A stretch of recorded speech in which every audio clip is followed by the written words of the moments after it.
নমস্কার, পাঁচ মিশালিতে আপনাদের স্বাগত।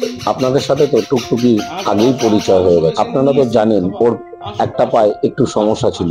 আস্তে আস্তে বহু চেষ্টা করার পর এখন ওর পা অনেকটা ঠিক হচ্ছে। প্রথমে আমরা পাখির ওষুধের দোকানে গিয়ে ওর অসুবিধাগুলো বলার পরে যেটাতে ওর হাড় শক্ত হবে সেটা ওকে রোজ 3 বেলা করে খাওয়াচ্ছি, আর ওকে হাঁটানোর চেষ্টা করছি। কারণ ও এতটাই আরামপ্রিয় যে একবার খাওয়া হয়ে গেলে ও আর বাইরে থাকতে চায় না। ও তখন কাপড় খোঁজে মাথা ঢুকিয়ে কোথায় শুয়ে থাকবে বলে।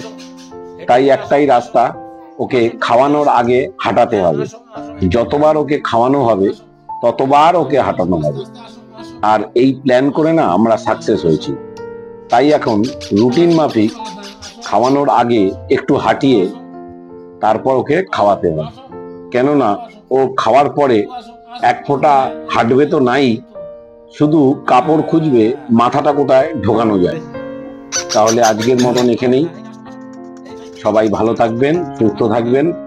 প্লিজ চ্যানেলটাকে একটু সাবস্ক্রাইব করে একটু লাইক করে দেবেন। ধন্যবাদ, ভালো থাকবেন।